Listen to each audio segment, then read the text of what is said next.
Hello and welcome to Spectator Sporting. I'm Zach Roach along with my partner, Mr. Adi Wally. We got a big show for y'all today. We talking the Bulls playoff preview. The Bulls are back in the playoffs, and to help us talk about the Bulls, we got my man Bird back in the building to help us dissect these Bulls playoffs. Make sure you go on YouTube, subscribe to that page, Spectator Sporting, hit that bell, leave a comment. We do respond. You can also listen to this on Spotify. The Chicago Bulls. At the beginning of the season, we was like, oh, let's get it. We was all hyped up, we was fired up, we didn't know what to do with ourselves. And then injuries started happening, a lot of things started happening, then the All-Star break came. The Bulls were first in the East. There was one game behind the Heat, wasn't it? No, I think they had tied them, but the Heat they still had the tiebreaker. Yeah, because they were supposed to coach. They was both 39-21 at the All-Star break. Yeah. But after All-Star break, it just went downhill, Bird. What the hell happened to the Bulls after the All-Star break, Bird? Well, first of all, when we did that little preview before the season, I proudly was like, oh, they gonna be in the top 3, top 5, and I stood on it. And fool's gold, I felt like in the first half of the season, I felt like Bird Stradamus. Yeah. But what happened second half of the season, man? It's hard to put my finger on it because they completely they've changed. Because they played well without Lonzo Ball for a little stretch. And we saw them play well without Lonzo Ball, so I could be like, oh, it's Lonzo Ball, even though I do think he's a big absence. But ultimately, man, they literally forgot how to play defense. Like the defensive fall off.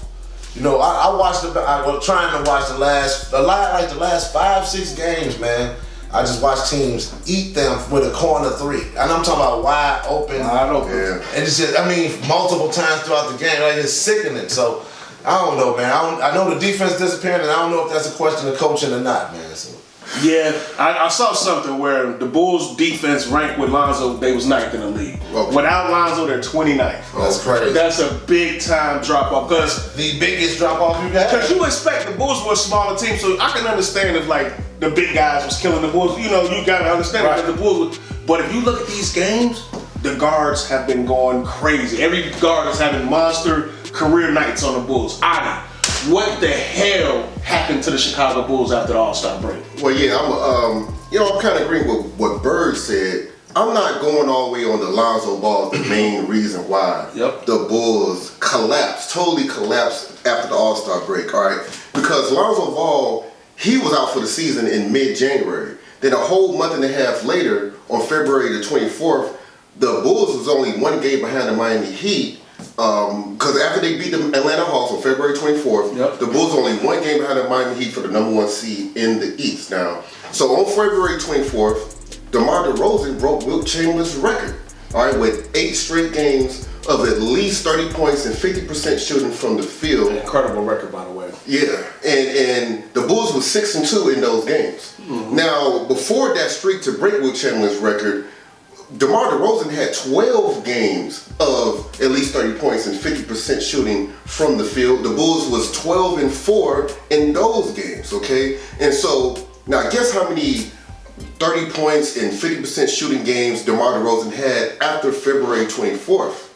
Only 2. Yeah. Okay? I'll tell you why. And so, now the thing is, and DeMar DeRozan, before the All-Star break, he was the only player, the first player since Larry Bird to have back-to-back game-winning shots and they needed that from him to beat non-playoff teams, the Washington Wizards and the Indiana Pacers, okay? And so he was making extremely difficult shots. I was amazed by the shots he was making before the All-Star break. He was a strong MVP candidate, but as soon as he got out of Wilt Chamberlain mode,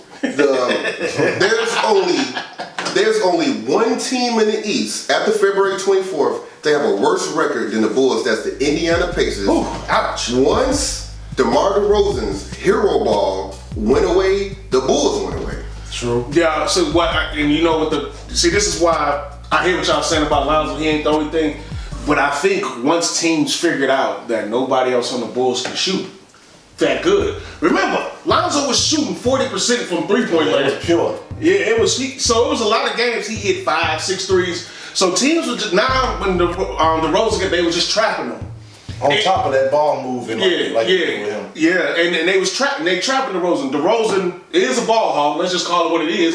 He's been a very efficient ball hog this year, but he's a ball hog. But when he passes, Io not making the threes or won't shoot the ball. Green, he be pissing me off when he don't shoot. Yeah, Green, another put wide open, and won't shoot the ball. And Green can shoot and won't shoot the ball. Vooch, who is a 3-point shooter, has been terrible from 3-point land this year. So I just think with Lonzo being out and the combination of nobody else being able to make outside shots has really, their teams really just figured the Bulls out. They figured like there's nothing else they can do.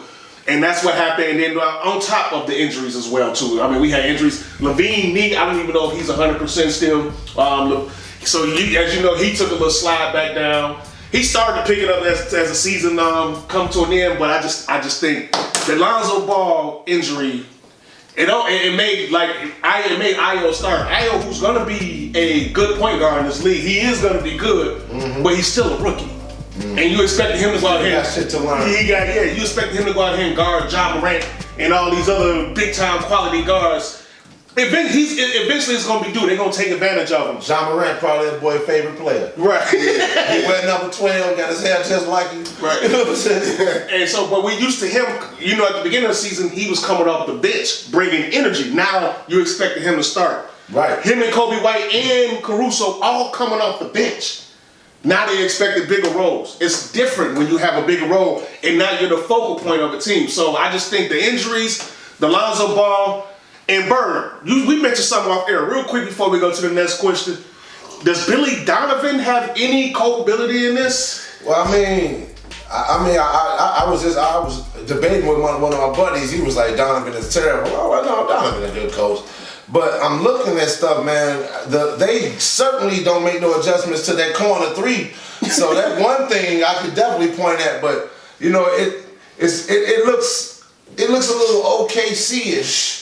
You know what I'm saying? Where, you got some scores. You got some scores, but it's like the defensive strategy ain't really up on nothing. So it's like you just try to outscore these boys, or else, So I like Billy. I don't want to, kick Billy. You know what I'm saying? Kick Billy Donovan, but I think it's something there because it is some similarities to, the spurts of being good and then being terrible, how OKC was, you know what I'm saying? So that's fair. Hold on. No, I'm sorry. Go ahead.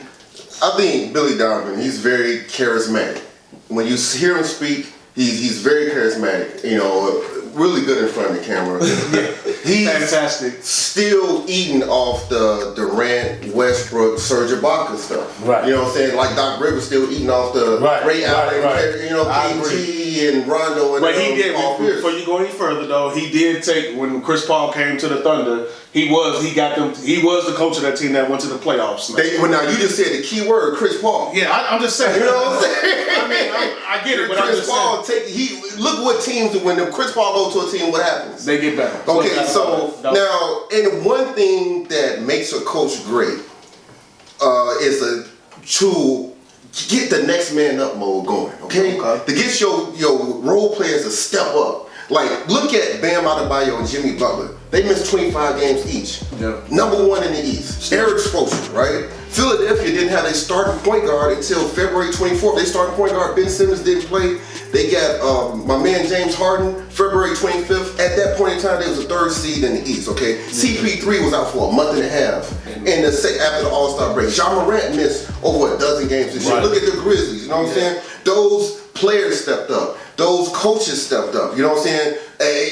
It's not always going to be sweet. Then another thing about the Lonzo Ball thing, I can't really hang my hat on this Lonzo Ball. When he comes back, everything is great. The man never played more than 63 games in a season. That's fair. The guy is injury prone. So we can't be sitting here like, oh, Lonzo Ball, when he come back, blah, blah, blah, man, he hasn't been healthy in his whole career. So guys like Io, Caruso, Kobe, White, these guys got to step up. We can't just hang our hat on this. No, you're right. Because I'm just talking about when I say Lonzo, how the team played with Lonzo versus how they played without him. But with that being said, with that being said, I just think they don't have. Their players may not have. They don't have the players off the bench that have the ability. Maybe the talent level is not what we think it is with the players that's off the bench. Green won't shoot the ball. I know he's starting power forward. He's 6'3". That small ball stuff don't work. I don't know why they do the small ball he's stuff. He's 6'3". Pat Williams was out for the season. He got 35 last night. So shout out to Pat Williams. We need that aggressiveness in a big time way. Yeah, let's see if we can get on the consistent. So the Bulls slumped after the All-Star break. Unfortunately, because they slumped so much, they were so terrible after the All-Star break. They made the playoffs. Shout out to the Bulls. They haven't made the playoffs in a minute. Right, which is still an accomplishment. Which is still they got our hopes up high by being so good early. Yeah, they got us fired up, and then we came back down. We was humbled. All the Chicago Bulls fans have been humbled. There's no doubt about it. So, but they got to play the reigning champions, the Milwaukee Bucks. Giannis, the baddest dude in the league probably right now. Drew Holiday locking up your favorite point guard every night. Middleton, give you 35-40 in Game 7 of the playoffs. Defensively, they've been on the roll. This team is a well-oiled machine. Now it's playoff time. Adi, is there any chance, do the Bulls have any chance to pull off the shocking upset against the Milwaukee Bucks? Man. So, I see the Bulls can't stop the Kansas Jayhawks. Maybe St. Peter's. They probably could stop St. Peter's. I don't know. Now, whenever the Bulls cause a turnover or get a defensive rebound, I'm in a state of shock. I cannot believe it. We got to stop, you know what I'm saying? So, the Bulls are going to have to average like 120 points a game. Yep. Kobe White is going to have the reminders of Ben Gordon coming off the bench. Zach LaVine is a free agent this offseason. He needs to show the Bulls management like, hey, look what I did in the playoffs. Look how I played. That's how you make the super contract, no problem. Yeah, he needs to have a great series against the Milwaukee Bucks. Nikola Vucevic, can you get back to how you played with the Orlando Magic? That would be great. You know what I'm saying? Look, give him some more touches in the post. And DeMar DeRozan, he's going to get back into Wilt Chamberlain mode. That's the only hope we get to beating this team, man. And then, like you said, Patrick Williams scored 35 points against the Minnesota Timberwolves. Hopefully he can get some more touches. Hopefully he can be, that's why we drafted him at number 4 in the 2020 draft. Wow, that's why we took him so high. So we're going to need all these guys to be clicking on all cylinders. Yeah, every shot's got to go in. Every shot. So, Bird, look, the Bulls have the reigning champions, Milwaukee Bucks, Giannis and company. We got to go to Milwaukee, old Midwest rival, Milwaukee and Chicago. Do the Bulls have any chance to pull off the shocking upset against the Milwaukee Bucks? Man, the chance that they have, I think, realistically, is if Jordan, Rodman, and Derrick Rose suit up. Right. On some Marvel multiverse shit. Right. Because we may squeak a game, but the way they've been looking, we might be a sweep happening, man. So no, if they can't get Jordan, D Rose, and Rodman in uniform, they don't stand a damn chance in hell. Got as much chance as an ice cream cone in here. Damn. Hey, let me ask both of y'all a question. So we know how this coaching carousel goes in the NBA. Now, Billy Donovan, we all like Billy Donovan, but we all acknowledge that something ain't right with Billy Donovan. If the Bulls go out and get swept, and they get swept really bad, it's one thing to get swept and you kept all the games close, but Milwaukee's just a better team and they found a way to win down the stretch. But if you're losing how they've been losing at the end of this the second half of the season by 20 points every game going into the halftime, is it possible that the Bulls might look to upgrade the coach, or is that too far? I think the Bulls should look at like assistant coaches from the Grizzlies, look at assistant coaches on the Miami Heat staff. If they do get swept like that, you know what I'm saying? Look at teams that overcame injuries and sustained like defense and toughness and things like that. Because, like I said, the Bulls, only one team had a worse record than the Bulls after February the 24th, okay? And that's the Indiana Pacers. The Bulls have been horrible. The only reason, in my opinion, the only reason why the Bulls was that great in the first half of the season because DeMar DeRozan was playing like Wilt Chamberlain. Okay, so that's why. I mean, that was the big thing. No one saw DeRozan come to the Bulls being the best player on the Bulls team, let alone an MVP candidate, all NBA guy. Nobody. He was forgotten over there in San Antonio. He was. He came over here and like everybody was in awe of what he was doing, and that's why the Bulls was winning. And then once he cooled off, Billy Donovan couldn't make an adjustment. So you got your fourth best player get hurt. Now you can't win a game. Now you a lottery team now. Like what if the Bulls get swept by the Bucks and then next season they playing like they did in the second half of this season? You know what I'm saying? Fair. I would definitely. I think they need to make it. If they get swept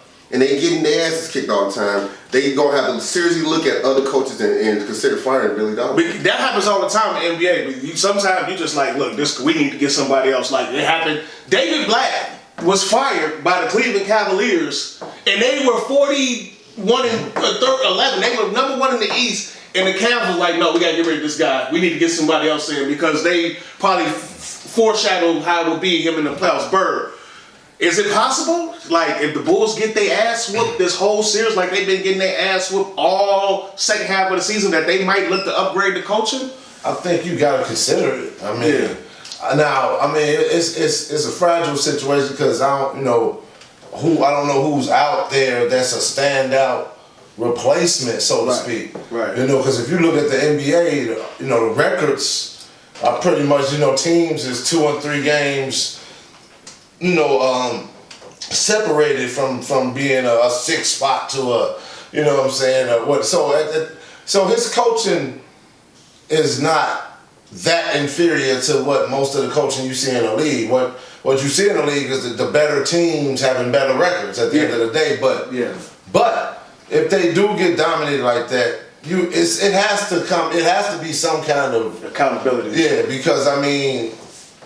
Yeah, it's on the players. The players got to play, but when you've made no adjustments, and it's not like we don't have talent. I mean, all year I was saying, I love the Bulls roster. I don't want them to trade nobody because they were successful.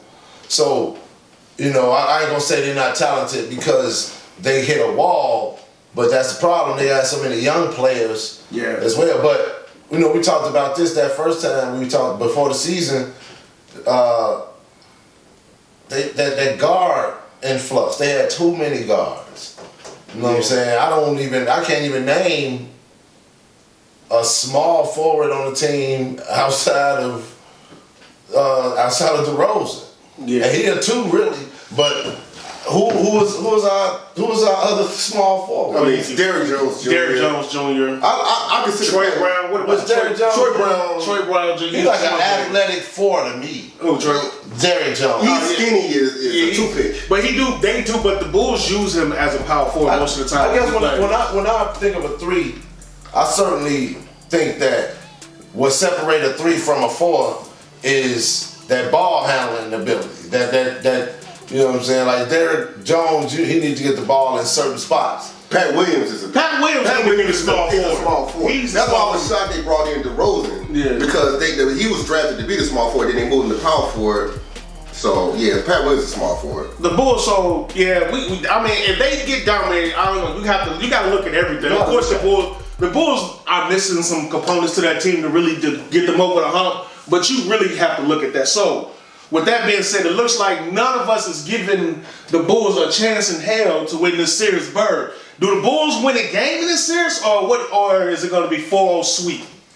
Man, I hope for the fan base sake that they get at least 1 game. I mean, but it's hard to say they're going to get a game based off of what they've been showing recently on the court, like the last 20 games, and it's like I can't see them hitting no switch. Right.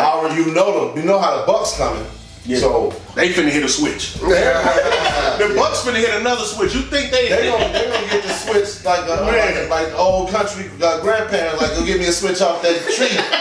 And then they'll whoop the Bulls' ass with it. They gonna hit a switch. All right. So 1 game max, man. I can't see you going 4-1? Is that what it is? 4-1 Bucks? You gonna get a Bulls 1 game? Yeah, man. Just. Ooh, he give him a game. No. Look, but he give him a game. It's certainly an asterisk to that. Only as an optimistic As a Bulls fan, I think they're going to get swept. Okay. But so that's the real. Okay. Your heart, my heart is like they can get at least one game for us. But your brain is getting that shit swept out. Yeah.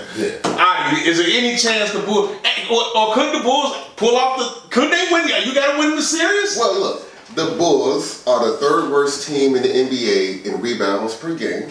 They need to address that this offseason. And the Milwaukee Bucks are the third best team in the NBA in rebounds per game. Uh-oh. It's going to get ugly. So, do y'all know the last time the Bulls got swept in the playoffs? You know when it was? It was 35 years ago. 1987 playoffs. Against the Celtics, right? Larry Bird, 32 points. Jordan versus Bird. Larry Bird had 32 points, swept the Bulls.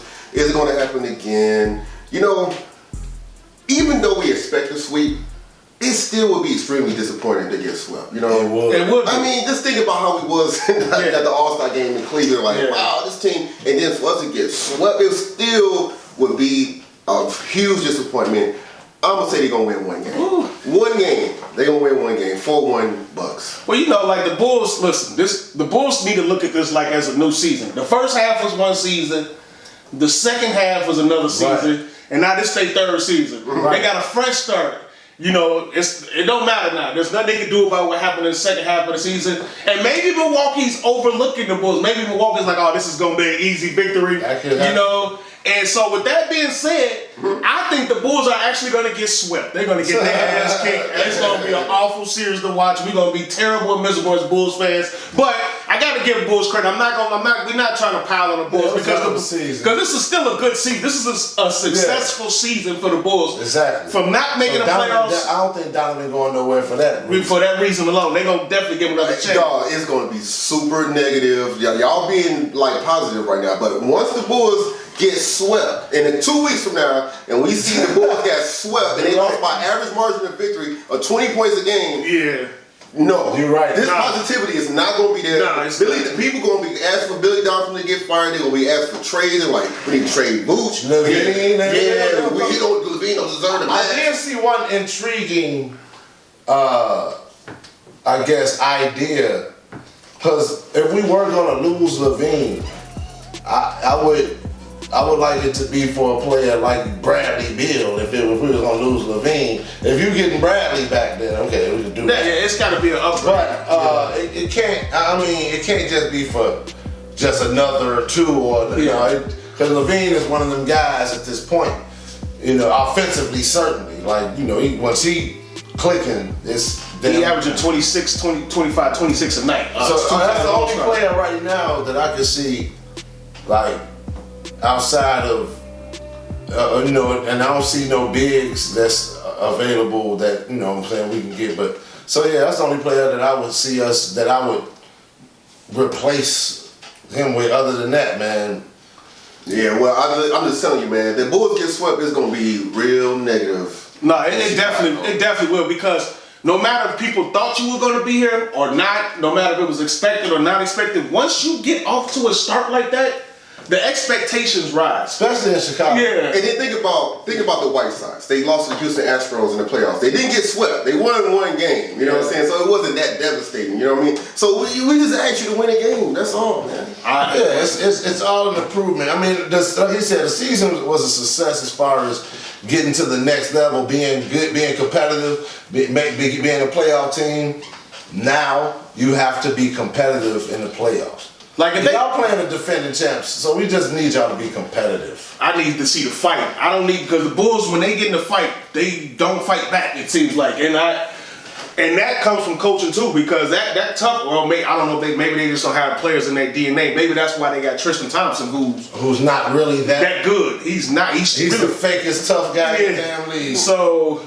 I don't know. The Bulls, look, once again, they had a successful season, but if you're right, Adi, if they go out here and get demolished, if they can get swept and play all the games competitive, I think that'll be better. I don't think so. I'm going to be real with you. If they get swept, it's going to be negative. It's going to be negative anyway. It's already negative now. You hear us up here. Yeah. But we'll see. We'll see. see, man. So maybe the Bulls are shocked. Maybe the Bulls were upset of the, hey, put your money on the Bulls to beat the Bucks. Maybe that'll happen. You put $100 on the Bulls and they beat the Bucks, and you probably win like $10,000. Man, so maybe the Bulls can pull off the shocker. Maybe they've been resting. I wouldn't do it. If you can't spend that 100, I would not put that 100 on the Bulls to beat the Bucks. You better buy some groceries with this. Hey, maybe the Bulls have a switch. Maybe they've been saving something. Maybe they waiting for this moment right now.